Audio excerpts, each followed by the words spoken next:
she's incredible, by the way. And I watch too. I think she's incredible. The shot, I watched the shot go in. It's like, couldn't she shoot that way in the NBA? If you want to just give her the ball. She is unbelievable. Donald Trump has finally broken his silence on Caitlin Clark, and what he said didn't just shock WNBA fans. It left Caitlin herself stunned. This is the kind of moment that shakes the world of sports to its core. Stay tuned, because you're not going to miss this. Caitlin Clark has scorched her name into the WNBA landscape. She is undoubtedly the league's most popular player right now. The visibility of the women's league has forever changed upon her arrival. This shows in all of the attendance metrics of the WNBA, and it's clear in the amount of media discourse that covers her over any other player. She has the opportunity to be even bigger. She represents the league to a wider audience and drives even more people to look into the WNBA.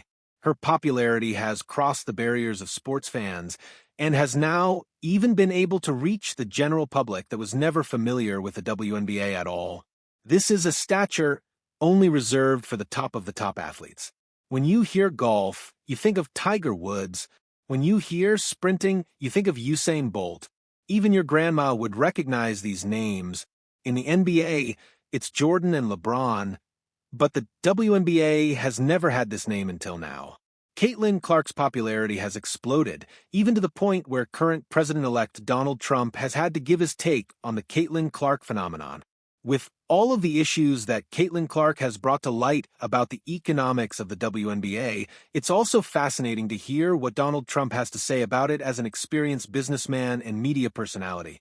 It's amazing that Caitlin Clark has been able to generate interest and support for the WNBA from the most powerful people who even operate outside of the field of sports. Caitlin has been an advocate for the improvement of women's sports and has used her platform to address the issues of equality in it. It's a huge success for women's athletics that more of these issues are tackled on major sports platforms by important voices in politics, business, and media such as President-elect Donald Trump. Trump appeared on the Let's Go podcast with Bill Bitch, Max Crosby, Peter King, and Jim Gray. As with everyone who has ever seen her play, Trump gave a lot of praise for Caitlin Clark. He couldn't help but call her incredible. He called her unique impact on the game a phenomenon. The hosts of the podcast led the discussion by bringing up the pay gap between the WNBA and the NBA. They brought up some useful information to Donald Trump regarding the ratings of Caitlin Clark's games and the difference between what she earns in a year of playing basketball in comparison with what NBA superstars earn in a year, taking LeBron James and Steph Curry as examples. LeBron James and Steph Curry drive the NBA's ratings and popularity in the same way that Caitlin Clark does for the WNBA. That is why it was truly surprising when the hosts brought up the amount of their yearly earnings compared with one another. As for solutions to this clear disparity, Donald Trump was still stumped on what could be done about this. Even with his understanding of how large institutional systems and markets work, he does express the desire to solve the issue. At the very least, he says, you look at Caitlin Clark, she is driving basketball. She has higher ratings for her women's basketball in college and the WNBA than any NBA game in the past 2 years.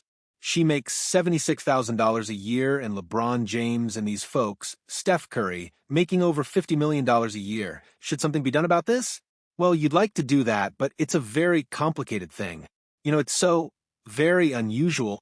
Trump may have given a short and overall underwhelming answer concerning the disparity of basketball league salaries, but it was only because he was so eager to talk about the greatness of Caitlin Clark as a basketball player.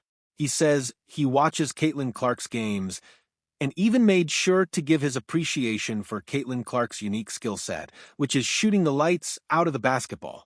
Her talent made him ponder if her skills could even transcend the WNBA and translate well to the NBA. She would get the right salary that her talent deserves if that were the case. She's incredible, by the way. I watched too. I think she's incredible. I watched the shot go and all.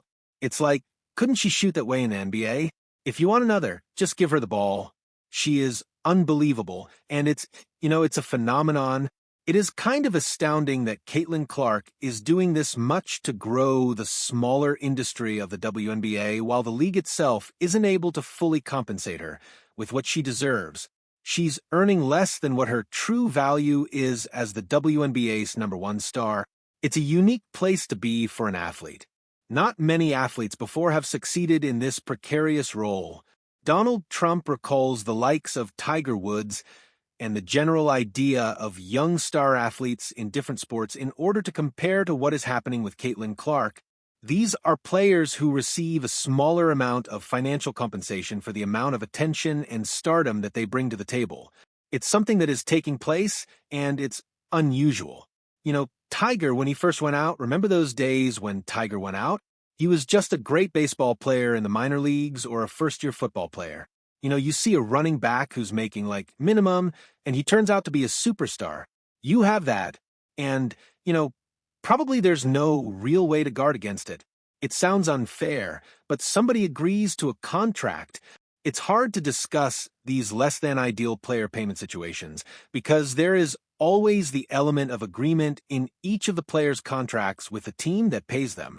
Then again, there are more rules in play that are implemented across the league, such as complications with the salary cap and rookie contract considerations. That is why this conflict occurs again and again in different sports. Trump even brings up the NFL in the discussion. Since the San Francisco 49ers drafted a star in Brock Purdy with a final pick in the draft, although it isn't the perfect comparison to Caitlin Clark since she was the #1 pick of her draft class, it still says something about the difficulty in correctly gauging the value of a player to your franchise.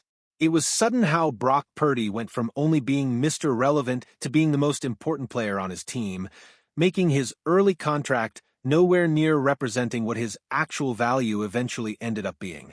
I see it all the time with football and baseball and even basketball where somebody comes in and he turns out to be 10 times better. The quarterback for San Francisco, wasn't he the last draft choice?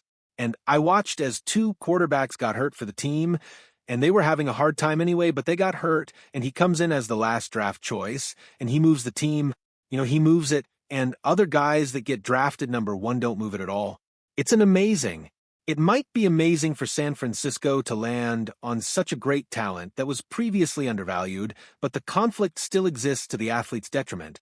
So, it's still very much worth examining the situation, no matter how tricky it can get.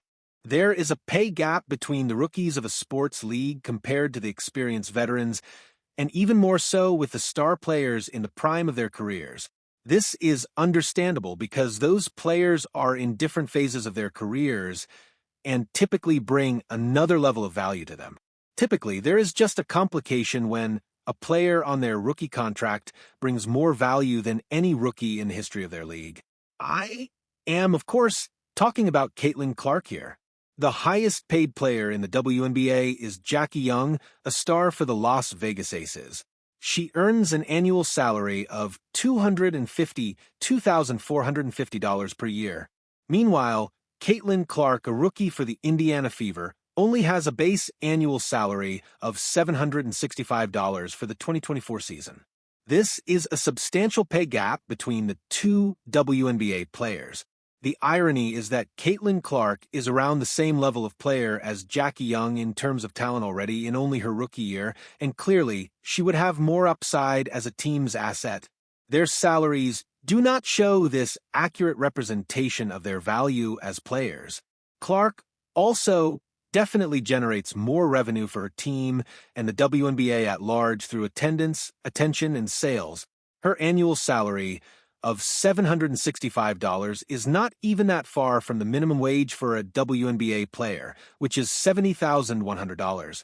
But there is a much larger, glaring pay gap than the one between 2 women's basketball players in the same league. Professional basketball arguably has the largest pay gap of any profession when it comes to the difference in gender. The pay gap between the WNBA and NBA is a huge chasm.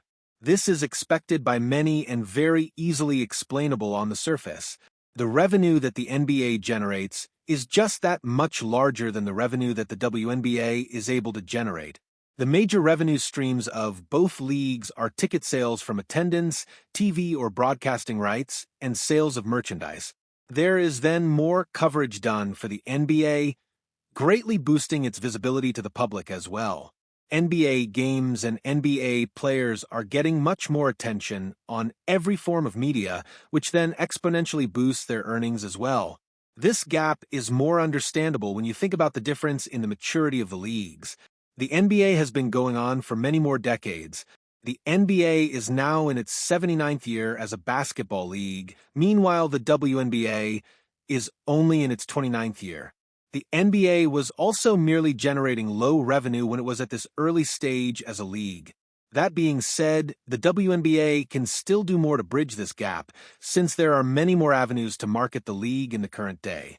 They have increased their TV ratings over the most recent seasons, yet the WNBA still has not reached a mass audience on TV despite all of its impressive growth in viewership. It still struggles to gain a strong enough television audience in comparison to other professional sports leagues. In the 2023 season, the WNBA's average regular season viewership was only 55,000. This is less than half of the NBA's average regular season viewership of 1.6 million. In the most viewed games of the season, the gap became even more glaring. The WNBA Finals had an average viewership of only 728,000.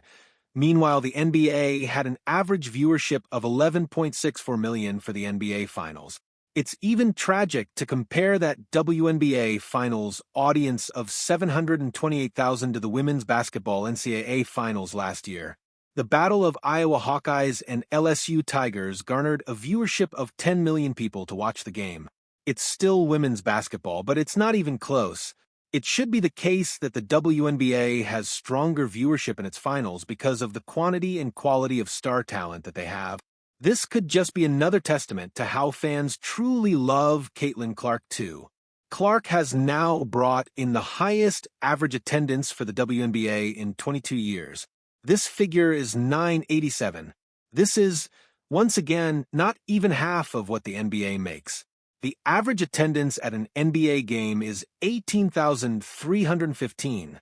This is all despite the average ticket prices of the WNBA being lower than that of the NBA. The former is $87 per ticket, while the latter is $94 per ticket. This brings us back to the gap in revenue.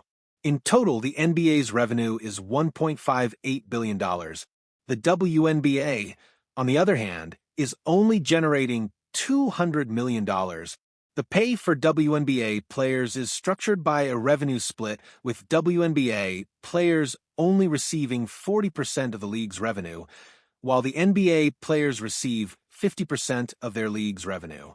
This difference in percentage of revenue given to the players is also an issue brought up in the WNBA's fight for fair pay. So, could Caitlin Clark fix this all?